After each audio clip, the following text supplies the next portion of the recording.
Là, on est aujourd'hui dans ce bâtiment qui s'appelle la locomotive. Je crois que vous avez eu une démarche assez complète déjà d'optimiser les aspects environnementaux. Ce bâtiment a été conçu sur l'emplacement d'une friche industrielle qui était hyper polluée par un petit siècle d'activité. C'était une gare ferroviaire, donc charbon, fioul, pétrole, usinage de métaux. Tout ce qui était pollué est toujours là, mais a été dépollué pour ce qui est des hydrocarbures et stocké dans une butte paysagère qui entoure le site. Un bâtiment bien sûr qui est plus qu'aux normes BBC et dont les coûts énergétiques n'ont rien à voir puisqu'on a pratiquement divisé par 10 le coût de chauffage de notre ancien équipement qui est plus petit.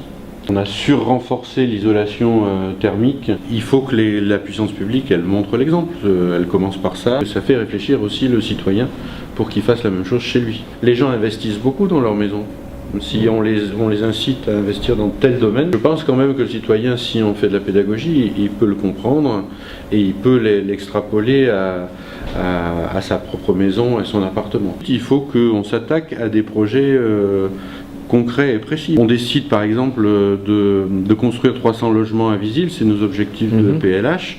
Si on n'a pas simultanément traité la question du transport interurbain, on va vers une catastrophe automobile. C'est-à-dire quels sont les enjeux là, en termes de déplacement pour une commune comme Visil? On a un vrai problème, c'est le balancier avec l'agglomération. Puisque 67% des habitants du territoire travaillent à Grenoble. Est-ce qu'il est nécessaire qu'une dame se lève à 5 h du matin pour prendre sa voiture et aille faire des ménages dans une zone d'activité de Saint-Égrève?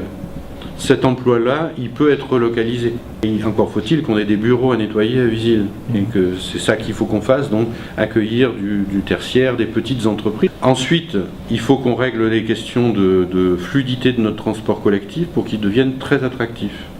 C'est le prix, ça c'est réglé.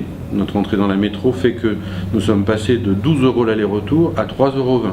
Si déjà le bus ou le couplage train plus bus permet de tomber à 25 minutes, nous aurons une masse de gens qui laisseront tomber la voiture.